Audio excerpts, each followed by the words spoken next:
Хорошо, спасибо. Но я должен признаться, что Пулманом особо не интересовался, пока не узнал, что у него юбилей будет в этом году в октябре. И имя это я вспомнил в связи с тем, что несколько лет назад я делал презентацию, доклад, где давал очерк о современной детской зарубежной литературе. Поэтому я сначала расскажу кратко об особенностях этой детской литературы, и когда мы дойдем до Пулмана, который идет сразу после Роулинг в моем списке, мы к нему рассмотрим его более подробно. Перед тем, как рассказывать о современной детской зарубежной литературе, расскажу вообще пару слов буквально о том, как детская литература появилась. В общем, детей в литературе не было до 19 века. Открыли тему детства романтики в начале 19 века.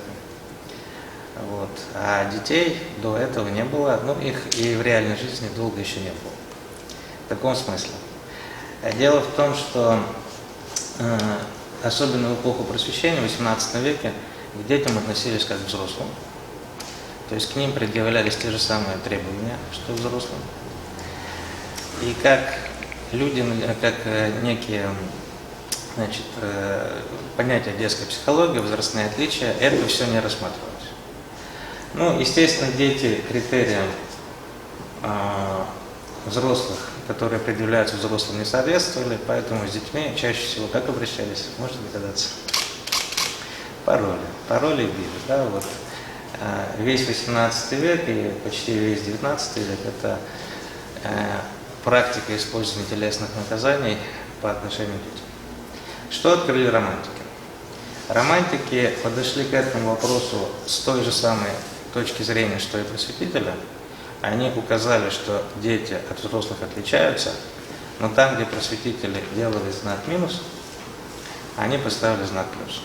Романтики сказали, что дети, они лучше, чем взрослые, что у них другая психология, другой эмоциональный мир, другое восприятие реальности, поэтому другой значит лучше, чем у нас.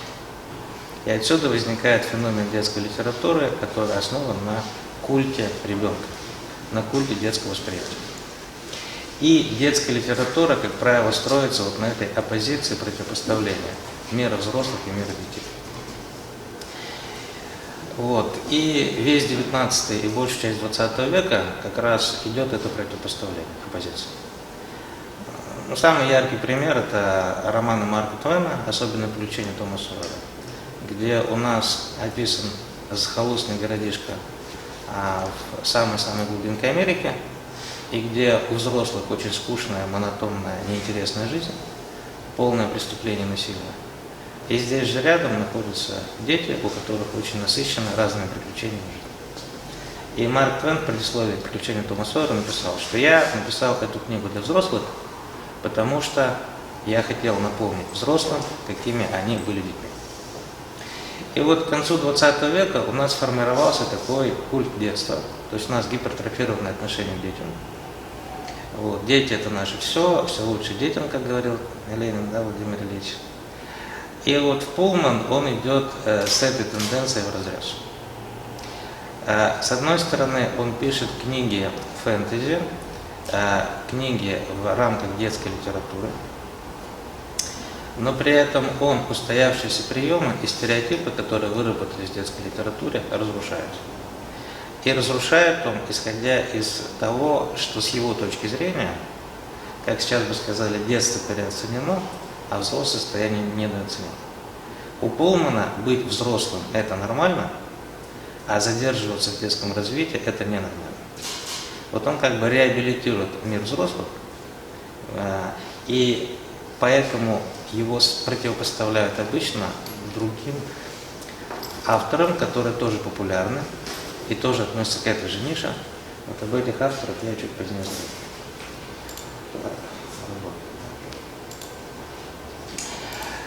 Чем для писателей привлекательна детская тема? Дело в том, что ребенок находится в ситуации, когда он переживает рост. Он постоянно изменяется. У Пулмана очень хороший есть прием, который, кстати, затрудняет чтение. Я не знаю, как вам, но когда, в общем, у Пулмана в романе описан некий фантастический, некий мир вымышленный, не фантастический, а вымышленный, где действуют свои законы природы, и в частности, у каждого человека в этом мире есть двойник, некое его эфирное тело, которое называется деймон. Этот деймон представляет собой говорящее животное, которое везде сопровождает героя. И там постоянно, когда герои общаются, там появляется, то обязательно указывается, что он пришел, а у него деймон такой-то. И вот, у ребенка этот деймон может принимать разные формы разных животных. А у взрослых он уже не меняется. Ворон, кто там еще был? У главной героини был горностай, вот. У кого-то собака, у кого-то медведь. В общем, это показатель того, что Пулман говорит о том, что взрослый от ребенка отличается тем, что ребенок изменяется, а взрослый нет. Ну, вот такая точка зрения. И это идея, которая привлекает писателей, которые обращаются именно к детской литературе. Формирующийся сценарий. А отсюда детская литература использует вот такие приемы. Вот. Она стремится использовать занимательные, яркие сюжеты, чтобы привлечь внимание ребенка. При этом этот материал должен быть доступным и понятным. А Пулман отчасти этому соответствует, отчасти этому не соответствует, потому что у него очень сложная система мироустройства, которое он предлагает, гораздо сложнее, чем у Толкиена в его вселенной. Сложнее, потому что она у него рационализирована. Он вырабатывает систему законов и правил, которым подчиняется мироустройство того или иного. А этих мироустройств у него несколько, они параллельны. Поэтому у него динамичный сюжет и интересные приключения, но с доступностью у него получается хуже. У него нет магии, а если что-то происходит похожее на магию или на чудеса, у него на 1-2 страницы технический анализ того, как именно это произошло. Такая насыщена у него такими стилизованными под научную речь фрагменты.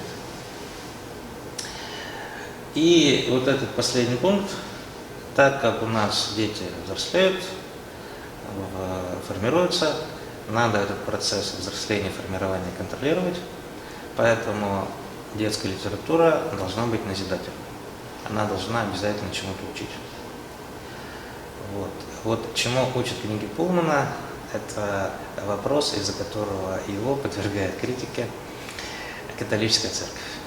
Потому что назидательность и поучение у него есть, но оно имеет очень ярко выраженный антихристианский подтекст. Не подтекст, а пафос. Ну и, соответственно, выделяют такие функции детской литературы: развлекательная, воспитательная, эстетическая, познавательная. Они все у Пулмана присутствуют. То есть книги пишутся для развлечения, для того, чтобы чему-то научить, познакомить с новой формой выражений увлекательной и сообщить что-то новое. Так. И вот детская литература отвечает следующим запросам читателя. Первое, она помогает читателю понять, кто он такой, разобраться в себе. Ну, по крайней мере, они к этому стремятся авторы. Вторая, из-за чего литературу юношескую часто критикуют в современном мире, такие серьезные мастители критики, они говорят, что это форма погружения ребенка в некий вымышленный мир и тем самым отвлечение его от серьезных проблем, которые есть в реальности. Эскапизм, да, от английского слова escape – убегать. Эскапизм – это свойство произведения Роулинг, это свойство произведения Клайва Льюиса «Хроники Нарнии». Они так и построены, да, что главные герои, они уходят из обычной жизни и уходят в мир магии. Значит, Толкин, у Льюиса и у Роулинг вот такие вот эскапистские очень тенденции. И компенсация, то есть читатель находит в детской литературе, в произведении то, чего ему не хватает в реальности, в его жизни обычно. По возрастам литературу делят на отечественную классификацию, это младший, средний и старший школьный возраст, отдельно для дошкольного. А в современной западной традиции выделяют две такие ниши возрастные. Это книги для детей, children's books, и уже есть транслитерация, транскрипция этого термина в современном русском языке, young adult, то есть литература для юных взрослых.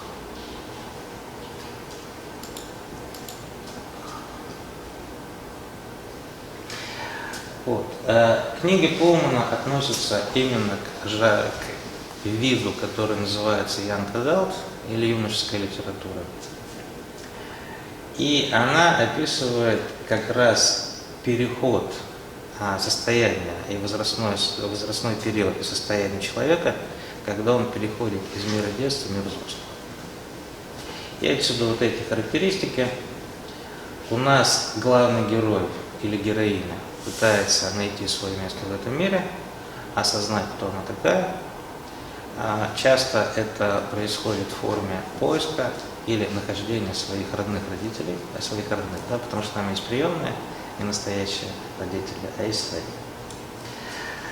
Человек, пытаясь найти место в этом мире, он обязательно вступает с кем-то в конфликты, потому что для периода, когда человек взрослеет, характерно стремление занять какое-то место, а это место часто бывает занято. Поэтому, как это ни странно, у нас юношеская литература, она более жестокая и кровожадна по сравнению со взрослой литературой. Я с большим удивлением это обнаружил, что сцен насилия и жестокости в детской и подростковой литературе гораздо больше, чем в взрослой литературе. Никакой роман о войне Хемингуэя по степени жестокости не сравнится с романом, который посвящен школьной жизни. Потому что он описывает вот именно такую конфликтогенную среду. И, соответственно, Пулман тоже описывает, значит, там главная героиня спрашивает, по-моему, с Дэймоном она беседует, они там рассуждают. Вот, лорд Азраэль приехал оттуда-то, ты как думаешь, война начнется? Дэймон ей отвечает, нет, а то бы он привез то-то и то-то, или остался бы там-то и там-то. Поэтому завтра война точно начнется, а вот на следующей неделе, может быть, начнется. Вот у них такой диалог. То есть это среда, где постоянно присутствуют конфликты. Либо вот такие глобальные, либо на уровне личном. В общем, юношеская литература, она очень конфликтная. Вот. То же самое, кстати, касается отечественной. Да? Вот, например, одно из лучших произведений про школьную жизнь, «Чучело», да, там же такой жесточайший конфликт описан, душераздирающий. Это вот особенность юношеской подростковой литературы. А в отличие от детской литературы, в литературе Young Adult на первый план выходят не оценки, которые задает автор, а самостоятельное осуждение, которое должен выносить главный герой, а вслед за ним читатель. То есть книга создает ситуации, которые ставят перед человеком, читателем, вопрос, хорошо или плохо поступил главный герой. Вот этого черно-белой ситуации, когда есть четкое разделение на отрицательных персонажей и положительных персонажей, в подростковой литературе уже нет. Потому что герои должны сами решать, что здесь хорошо, а что плохо. По крайней мере, вот в подростковой литературе эта тенденция выражена более четко. И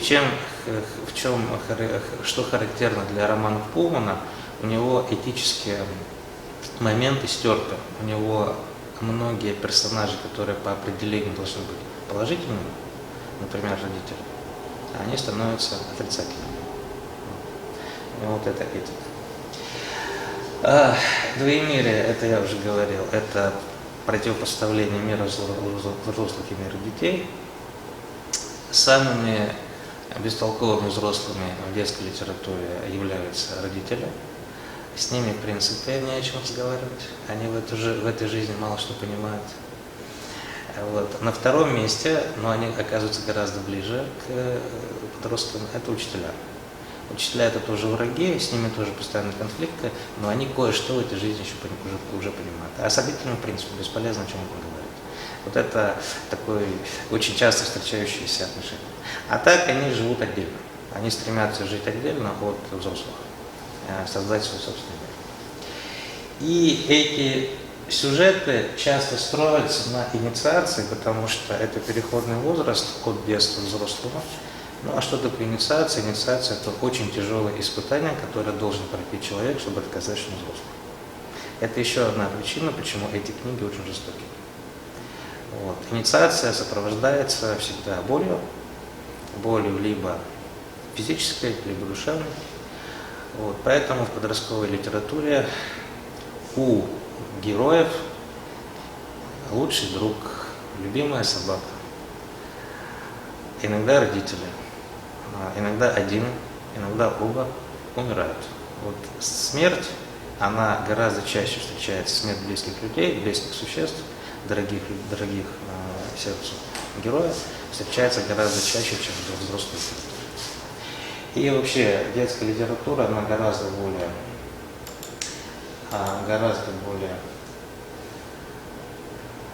философская, чем литература взрослая. Вот, скажем так, на единицу, информационную единицу, да, там на 100 страниц философских идей в детской литературе, в подростковой литературе будет гораздо больше, чем такой же по объему книги взрослых. Пулман у нас относится к литературе фэнтези. Жанр фэнтези принято относить его начало к книгам Толкиена, который изучал, как профессиональный ученый, изучал средние века, и он средние века реабилитировал. Потому что традиционно у нас средние века, начиная с эпохи Возрождения, с века 14-15, мазали очень черной густой краской. Мрачное средневековье, мракобесие и так далее. А начиная с 19 века средние века реабилитируют, но и Толкиен популяризировал эту реабилитацию. Он возродил интерес к средним векам и сделал их очень популярными. Смотрите сериал «Игра престолов». Да, мы сейчас живем в мире, где средние века – это, пожалуй, самая популярная эпоха среди всех других исторических эпох. Вот я знаю многих знакомых, которые старшую Эдду, это древнегерманский эпос, знают чуть ли не наизусть. И всю эту систему богов, кто за что отвечает, как устроен этот мир, Игдрасиль, Ясень и так далее, они знают очень хорошо. Вот. Значит, зачитываются, да, этим. Вот идет это от Толкиена, и фэнтези как раз строится на реабилитации, эксплуатирует вот этот романтический образ прошлого.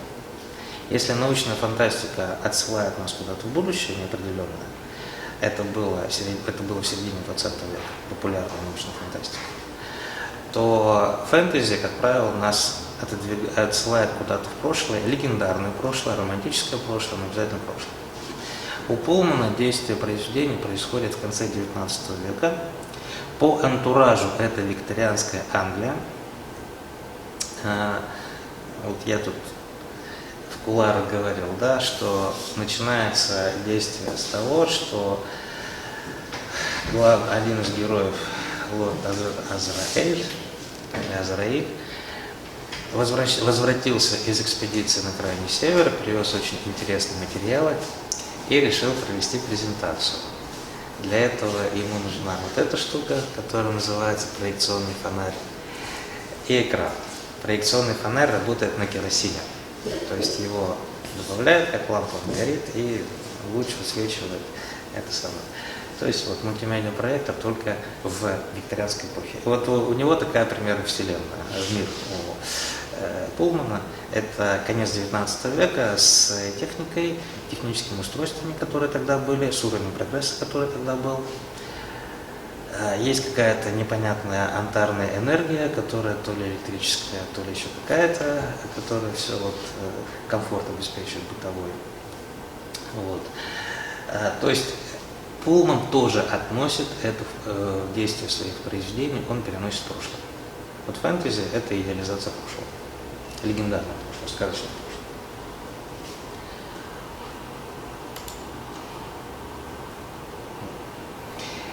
И фэнтези, в отличие от сказки, как я даю определение, оно дает системный и цельный мир.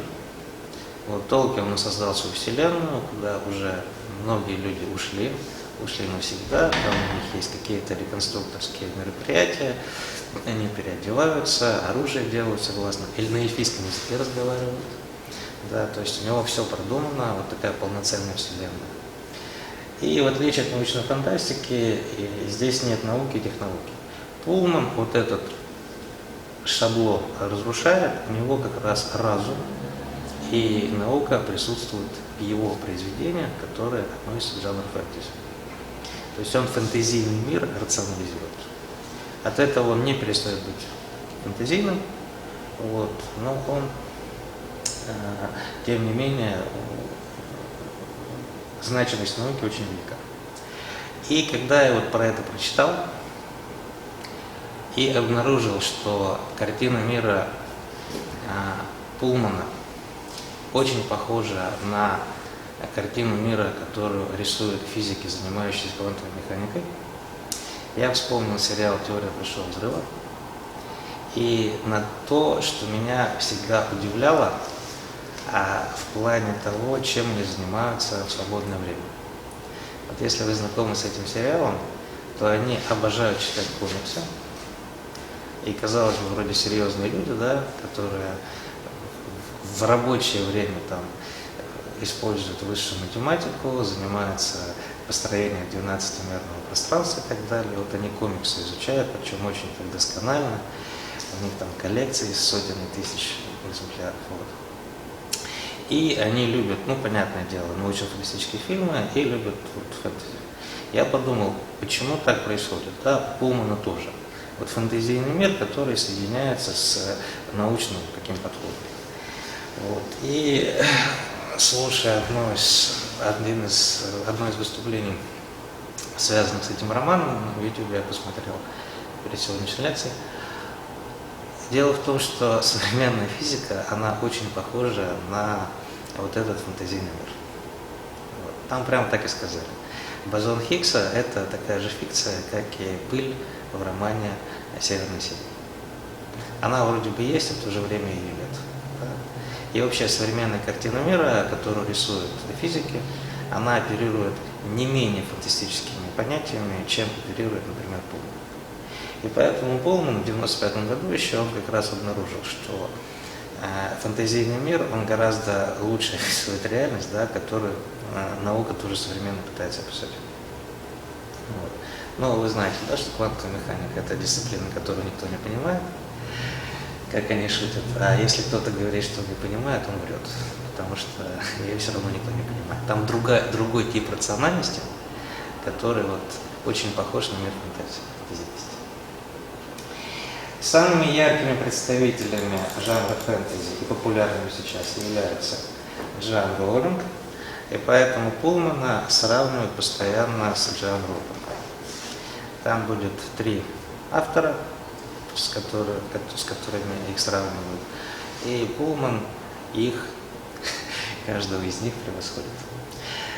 Первая книга о Гарри Поттере вышла в 1997 году, а первая часть трилогии Пулмана «Северное сияние» вышла в 1995 году, то есть на 2 года раньше.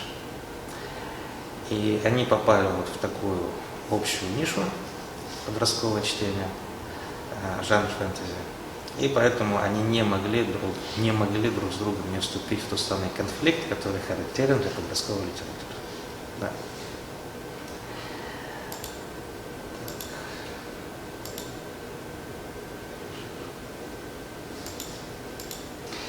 Ну вот тут я кратко расскажу, в чем основная тематика книги Роулинг. И те же самые темы у нас появляются в произведении Пулмана. По жанру Гарри Поттер относится к виду произведения, которое называется... Сейчас, да, школьная проза. То есть так как у нас подростки учатся, то поэтому часто книги о подростках либо происходят действия в учебных заведениях, либо это как-то связано с учебным заведением. У Пулмана тоже. Лира воспитывается в Иордом колледже в русском переводе, или в Джордан колледж, в Оксфорде. И ее близкий круг людей, как взрослых людей, с которыми она общается, это ученые из Оксфорда и исследователи. Поэтому в какой-то степени книги Пулмана это тоже школьная проза. В очень малой степени, но именно про человека, который обучается, да, воспитывается. Магия у Гарри Поттера – это метафора или аллегория вот той самой динамики, которая присуща ребенку. Ребенок изменяется, он формирует себя, а для того, чтобы формировать себя, он должен выяснить, какими способностями он обладает. Ну и, соответственно, легче всего это показать на ребенке, который обладает сверхспособностью. Ну, как Гарри Поттер. Вот магические качества. Подобного же рода волшебное устройство есть и у Пулмана. Там ей дают предмет, который может ответить правильно на любой вопрос. Она, правда, теряет связь с ним, то есть перестает, у нее не получается им больше пользоваться. Когда с ней происходит, как вы думаете, что? Вот эта магия пропадает. Что с ней должно произойти, чтобы волшебный прибор перестал быть волшебным? Что? Да, она взрослеет. Вот когда она взрослеет, она теперь сама должна искать ответы на эти вопросы. Причем как она реагирует на это? Она говорит: ничего страшного, пойду выучусь, и знания, которые я получу, позволят мне уже без этого волшебного прибора самой находить правильные решения в сложных ситуациях. Вот. Точно так же, как с демонами, которые перестают меняться, когда человек повзрослел, точно так же взросление у Пулмана – это наличие разума. Когда разум созрел, тогда магические свойства уже не нужны. То есть, когда есть сверхспособность – это разум, тогда магические способности уже не нужны с точки зрения Пулмана. Вот. Магия, магические способности – это один из способов отличаться от других, поэтому вот здесь написано формирование индивидуальности. Большое значение у Гарри Поттера, книги Гарри Поттера, занимают отношения со сверстниками и отношения со старшими. А у старших нужно завоевать уважение. То есть они смотрят на тебя сверху вниз. Это типичная ситуация для подросткового положения подростка. И поэтому обязательно есть у героя или героини и некие взрослые отношения, которых к ней или к нему он или она дорожат. И они пытаются это отношение поддерживать и завоевать. И вот тут у меня есть один пункт, очень характерный для подростковой литературы, и он также содержится эта черта есть в книге Пулмана. Главный герой или героиня подростковой литературы – это, как правило, отличник. Он наделен всеми качествами хорошего прилежного ученика, но кроме того, что он отличник, который соблюдает все правила, очень прилежный и послушный, периодически ему приходится эти правила нарушать.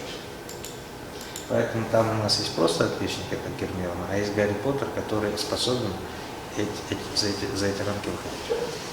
Почему? Потому что подростковый период – это период, когда человеку нужна самостоятельность, а самостоятельность в чем проявляется?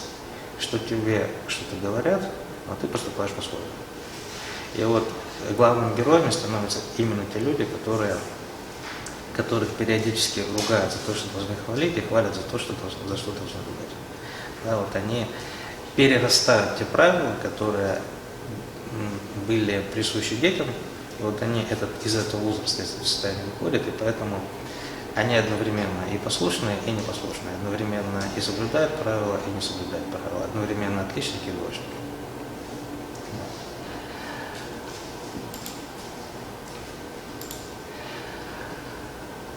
Филипп Пулман, у него трилогия называется «Темное начало».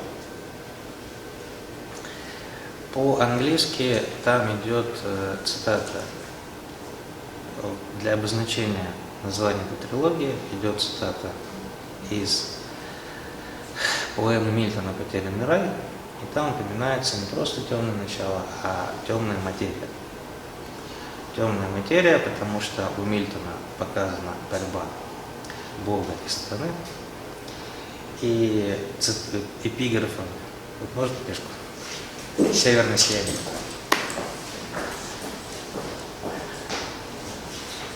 И эпиграфом в первой части трилогии у Пулмана является цитата из Джона Мильтона. Вот, на полстраницы цитата «Потерянный рай», книга 2. Вот. К Мильтону у него отношение сложное, я об этом чуть позднее скажу. Но речь идет именно о темной материи, из которой созданы миры. Опять-таки возвращаемся к современной квантовой физике, да, понятие антивещество, понятие разных сортов материи. Вот он упоминает материалы, из которых создаются мир. Трилогия «Северное сияние», «Чудесный нож», «Янтарный телескоп». Говорят, еще он написал продолжение про уже повзрослевшую. Если определить по тем категориям, которые я приводил, то это жанр фэнтези, рассчитано на среднешкольный возраст, но вот, обращу ваше внимание на надпись снизу обложки: «Детская книга для взрослых сердец». Эту книгу с удовольствием читают взрослые, а не только дети или подростки. Вот. И я постараюсь сейчас показать, что же взрослых привлекает в этой книге. Но скажу сразу, вот у нас в прошлый раз был Леонид Андреев, да, на одной из прошлых встреч. И осторожно так, значит, докладчик сказал: я бы вам не рекомендовал читать эти тексты. Вот я про них вам сейчас расскажу, но тексты вот, вряд ли вы будете читать. Да? Вот. Я скажу, что в отличие от Гарри Поттера или Толкиена, это довольно сложное чтение. Вот сложно было читать? Ну, на самом деле я читал достаточно давно, и она мне не сильно. Потому что я не стал читать тоже. Понятно. В общем, усложненный текст. Усложненный текст. Но, как говорят любители, кайф, удовольствие читатель получает именно из-за того, что это сложный текст, что он продирается через вот эти вот. Пулман пишет, создает мир, в котором он создает дополнительные проблемы там, где, например, Роулинг эти проблемы наоборот обходит или разрешает. Да, там, где в мире Гарри Поттера проблема решается волшебной палочкой и правильным заклинанием, вот у Пулмана будет рассуждение о том, почему эта проблема была решена, рационально такое объяснение. Вот. Пулман у нас скандальный писатель. Это поэтому я оговариваюсь, хотите вы его читать или нет, кроме того, что это сложный текст для восприятия. Значит, Филипп Пулман – это одиозная фигура в плане того, что он очень серьезно поссорился с католической церковью. Здесь у меня обозначены две организации, в которые он входит. Это Британская гуманистическая ассоциация и почетный член Национального секулярного общества. Это общество воинствующих атеистов. То есть Пулман открыто себя провозглашает атеистом и ярым противником церкви и религии. Поэтому здесь у меня снизу написано «христианский атеист». Что такое христианский атеист в понимании Пулмана? Пулман говорит, я родился и воспитан в христианской среде, поэтому главное, с чем я буду воевать, это христианская религия. Вот. То есть он атеист именно в том плане, что он выступает против христианства. Это не значит, что он ценит какие-то другие религии. Например, у него есть замечание, что советский атеизм для него также неприемлем, как и католицизм, потому что у католиков есть вера в Бога, а у коммунистов вера в Ленина, который жил, жив и будет жить. Да? То есть там, а почему и то, и другое ему не нравится? Тут у меня в скобках написано мелким шрифтом. С точки зрения Пулмана, любая религия мешает взрослению. Она дает такую красивую сказку, которая задерживает в развитии человека, оставляет его инфантильным состоянием. Вот в религии заложен вот этот инфантилизм с точки зрения Пулмана. А люди должны взрослеть вовремя. Они не должны слишком торопиться расставаться с детством, но в то же время они не должны оставаться детьми дольше, чем это положено. И в этом отношении Пулман идет вразрез с тем культом детства, который характерен для романтиков и который стал теперь массовым. У нас 20-летняя уже сейчас с такими малыми детьми, да, за которыми нужно смотреть и воспитывать и так далее. У нас вот этот период детства, он очень-очень отдвинулся сейчас. Значит, сравнивая романы Пулмана с другими авторами детской литературы, вот я тут написал, это анти-Гарри Поттер Роулинг, это анти-Хроники Нарнии Клайва Льюиса, и это анти-Властелин колец Джона Толкина. У Пулмана иногда явно вот с Толкином и Льюисом он открыто полемизирует, с Гарри Поттером различия уже как бы естественное, стихийное, да, то есть он написал свою книгу раньше, но она отличается. И он не нападал на Роулинг, но вот на Льюиса и Толкина он нападал, он критически не отзывался. И говорил о том, что вот я написал книгу, которая будет не такой, как ваша. Сейчас посмотрим, чем они отличаются. Значит, когда сравниваем Гарри Поттера и Роулинг, отмечают в первую очередь сложность. Сложность, потому что Роулинг у нас продолжает традиционную для Британии традицию викторианской прозы. В России это самый известный пример, это романы Диккенса. Сентиментальные семейные романы, где добро всегда побеждает зло, где четкое разделение на плохих и хороших. Вот. У Роулинг в более поздних произведениях вот эта простота немного усложняется, но не до такой степени. И самое главное, Роулинг, она использует традиции, как говорят критики, школьную программу. Вот она использует тех авторов, которые проходят в школе и которых знают все школьники. Не потому, что она сознательно это делает, просто у нее самой такой вот опыт читательский. Вот. А книгу она писала в первую очередь для себя, первую особенно, да, поэтому вот она что читала, это и отразилось в ее произведении. У Пулмана сознательно он использует трех авторов, которые являются периферийными по отношению к массовой литературе. Во-первых, это Мильтон. С Мильтоном Пулман проводит операцию, от которой сам бы Мильтон пришел в ужас. Если предельно просто выразить эту идею, у Пулмана Мильтон – это сатанист. Вот. Причем он говорит так: Мильтон был стихийным и несознательным сатанистом, а я буду сознательным сатанистом. Но это так звучит страшно, но на самом деле это отмечают все исследователи творчества Мильтона. Начиная с начала XIX века читатели берут в руки «Потерянный рай» и обнаруживают, что самый интересный персонаж и главный персонаж в этой книге – это сатана. Почему? Потому что у него интересная судьба. потому что у него меняется положение в мире, он ведет борьбу, у него есть какая-то цель, он совершает какие-то активные действия. Вот это активное зло, оно привлекает читателя больше, чем безусловное добро, представленное Богом и архангелом. Это отмечают все. Это читательское восприятие, которое начиная с 19 века.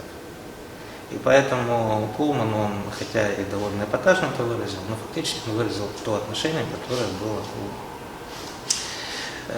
как бы расхожим. У Мильтона задумка была немного другая в 17 веке.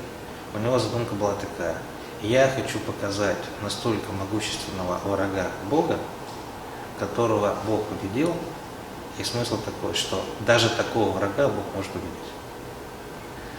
Вот. А сейчас происходит вот такое. Там мы читаем и понимаем, что сатана гораздо более интересный персонаж. И симпатии читателям становится сатана. Вот. В Советском Союзе обычно говорили, что это революционер. И это было справедливо. Что сатана это революционер, который поднял восстание против тирана Бога. Вот. И, соответственно, у нас испещрен, значит, насыщен отсылками, цитатами к Мильтону, вся трилогия, вот эта трилогия «Темная материя», она, «Темное начало», она изобилует отсылками к Мильтону. Следующее – это Свифт. Свифт «Путешествие Гулливера» в Англии считается не детским чтением. Он считается довольно сложным для восприятия автором, что справедливо. И самое главное, что он считается слишком серьезным для восприятия. Его действительно в российской традиции, еще в российской, потом в советской традиции, превратили в детскую сказку, потому что там очень такие серьезные мысли и, самое главное, деструктивные. Он такой очень мизантропический автор, Свифт, очень не любит людей, человеческую природу, и там довольно ужасные вещи описаны, но опять-таки в мире фантазии. И главная героиня будет совершать путешествия. Во многом это страны, в которые он попадает, они похожи, написаны в манере, похожей на ту манеру, в которой написано «Путешествие Гулливера», особенно третьей части. Там есть фантастические страны в третьей части, и у Пулмана это тоже походит. И Уильям Блейк – это поэт и художник конца 18 века, который как раз первым дал ту трактовку мильтоновского «Потерянного рая», о которой я говорил сейчас. Вот. У него произведение «Песня невинности». Отношение к злу. Это то, что касается различий Гарри Поттера и трилогии Пулмана. Хроники Нарнии. Здесь уже открытая полемика. Пулман критикует христианство и в первую очередь критикует концепцию невинности. В чем она состоит? Как вы помните, Адам и Ева до поры до времени жили в раю, в Эдемском саду. Когда они совершили грех, они получили новые знания, но потеряли свою невинность. И поэтому Льюис, будучи христианином, исходит из того, что быть невинным, быть наивным, ничего не знающим – это хорошо. И наоборот, если вы эту невинность теряете, если вы теряете вот эту трогательную детскую наивность и непосредственность, это плохо. А Пулман говорит наоборот.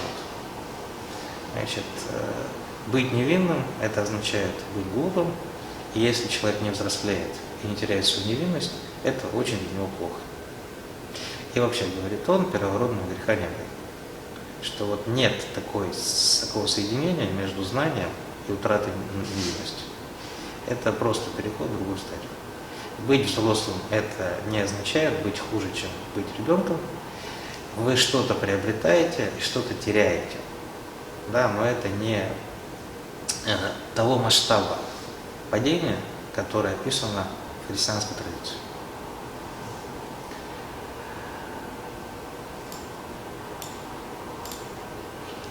И Толкин. Толкина Пулман критикует за инфантилизм. Он говорит, сам Толкин был у нас человеком, который из детства так и не вышел. Поэтому любит рыцарские поединки, любит фантастические страны. Он так еще ехидно говорит, что у Толкина так подробно прорисованы карты, видно, что мальчик любит рисовать. Вот. Тут значок такой-то, тут страна такая-то и так далее. Да?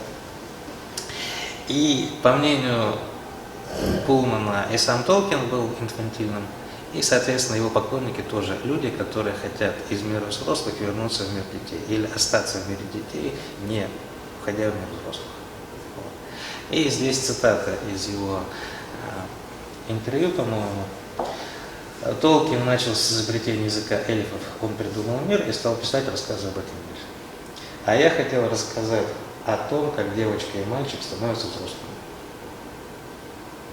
То есть он хотел показать, как из детей появляются взрослые, а самой лучшей формой для того, чтобы это раскрыть, это те самые фантастические повести, которые он написал. То есть его задача, вот, исходя из этой цитаты, не создать мир волшебный, куда люди могут уйти и сохранить свою невинность и непосредственность, да? А это исследование того, как люди становятся, как люди взрослеют. Она принимает вот такие формы. Соответственно, картина мира, которую создает Пулман, вот термин такой используется, мультиверсум, то есть это одновременное существование параллельных миров. У него 4 основных мира, есть десяток небольших миров. Чем они друг от друга отличаются? Согласно квантовой механике, какие там миры есть? С 12 измерениями, с 8 измерениями и так далее. Да? Магии здесь нет. Миры отличаются тем, что там действуют другие законы природы, но сами эти законы природы систематизированы и структурированы. Поэтому это мир с другими законами, но он рационально постигаем, его можно понять. И вот это главное отличие Пулмана от всех остальных представителей фэнтези. У него нет необъяснимых чудес, у него все чудеса, какие происходят, они объяснимы. Потому что, как здесь написано, он описывает фантазийный мир без магии, он описывает мир, который отличается логикой, рациональностью, постижимостью. Это отчасти делает чтение его книг сложными, потому что вы для того, чтобы понять мотивацию поступков тех или иных персонажей, должны понять логику, которая действует в этом мире. И там несколько раз они переходят из одного мира в другой. Ну и тут у меня упоминается пыль. Пыль – это некая элементарная частица, с которой связан тот самый первородный грех. И, самое удивительное, эту пыль хотят изучить персонажи этой книги не для того, чтобы создать атомное оружие и потом овладеть всем миром, захватить весь мир. Не для того, чтобы открыть источник энергии новый и качественно изменить свою жизнь. Единственная цель, ради которой они ищут пыль, как босон Хиггса, чтобы объяснить, как устроена та реальность, в которой эта пыль появилась. Ну, для этого и совершаются экспедиции на крайний север. Сугубо познавательно, да, но как у физиков-теоретиков. Да. Сколько миллиардов лет назад произошел большой взрыв? Одни говорят 3, другие 3,5. Вот. Ни те, ни другие никогда истину не установят, да, но как они оценивают те или иные концепции? В моей концепции меньше противоречий, в твоей концепции больше противоречий. Да? Цитирую Леонарда Хофстедера «Есть теория большого взрыва». Ничего нового в физике с 20-х годов не случилось, а сейчас мы создаем концепции, главное отличие между которыми, моя концепция менее противоречива, чем твоя. Да? Фактически они оперируют теми же самыми мыслительными конструкциями, что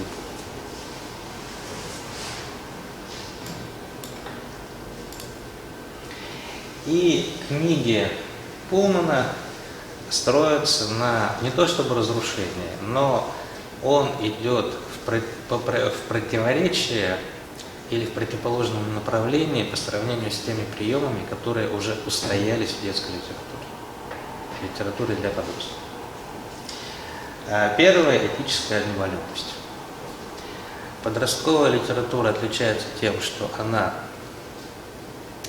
рассказывает или ставит героев в такую ситуацию, когда они должны четко определить, это добро, это зло. У Пулмана такого рода ситуации не дают однозначного ответа на вопрос, хорошо это или плохо. Вот, например, в книге «Северное сияние» происходит убийство в силу предательства, но это убийство или предательство совершает человек, которого можно отнести к положительным персонажам. И таким образом автор оправдывает этот непростительный поступок по отношению к своему герою. Другой пример. У главной героини оказываются плохие родители. Это нетипично для подростковой литературы, потому что, как правило, у героя подростковой литературы есть хотя бы один хороший взрослый родственник.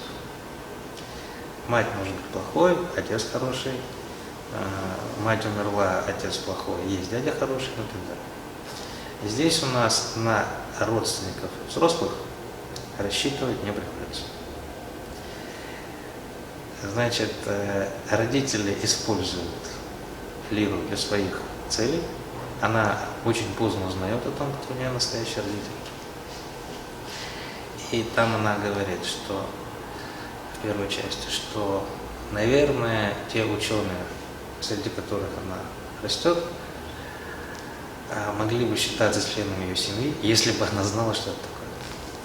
Но даже если бы она знала, что это такое, она бы все равно не испытывала к ним тех чувств родственных, которые принято называть семьей. То есть у нас ребенок растет без семьи.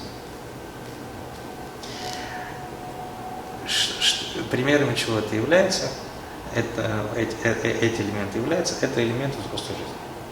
То есть нам показан не упрощенный и приукрашенный мир детства, а нам показан мир детства, в который уже включены, очень жестко включены элементы взрослой жизни. Поэтому у нас, еще раз повторю, детская книга для взрослых сердец.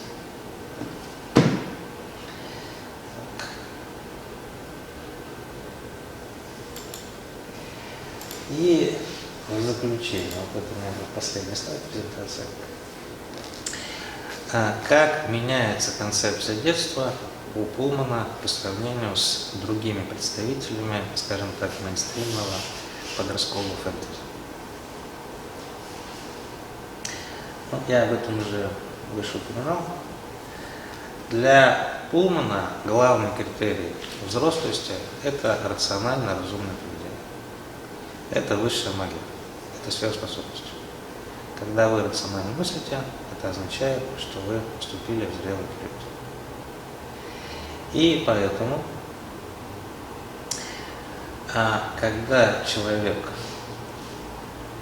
перестает быть ребенком и становится взрослым, его демон, его спутник, которого его сопровождает, он перестает меняться, потому что изменчивость, текучесть и гибкость – это свойство ребенка, это свойство детской психики. Считается критиками, что это такой поиск себя, когда ребенок еще не знает, кем он является, кем он хочет стать, поэтому у него и его душа. На самом деле демон – это такая аллегория, метафора его души. А когда он уже определился, когда он повзрослел, и когда его мозг вырос, и он стал разумным человеком, вот эта текучесть и изменчивость исчезает. Но исчезает она в качестве компенсации, это исчезнувшей изменчивости и гибкости становится разум. Вот. Опять-таки оцените, насколько интеллектуален Филипп Пулман. У главной героини Лиры, когда она взрослеет, демон перестает меняться и превращается в горностая, и тем самым Лира становится дамой с горностаем с картины Леонардо да Винчи. Вот у него такой очень в деталях очень изысканный такой интеллектуализм. Ну и подводя итог, скажу, что новаторство Пулмана, и, собственно говоря, может быть в этом причина популярности, что Пулман начинает доказывать, ну не начинает, а исходит из того, что быть взрослым это, во-первых, нормально, и что в взрослом состоянии есть и свои плюсы. То есть он вот так вот реабилитирует взрослое состояние. Да? Значит, как там говорят, современные детские головоломки придуманы, чтобы родители, помогая детям их собирать, чувствовали свою полную неполноценность и ущербность. Да? Вот Пулман помогает людям, которые вступают в этот взрослый мир, ощутить, что они не только что-то теряют, но и одновременно что-то приобретают. Мне кажется, этим можно объяснить популярность Пулмана. Ну и как провокационно говорят, поэтому Пулман гораздо лучше, чем Гарри Поттер. Вот на этом я хотел бы закончить. И благодарю за внимание.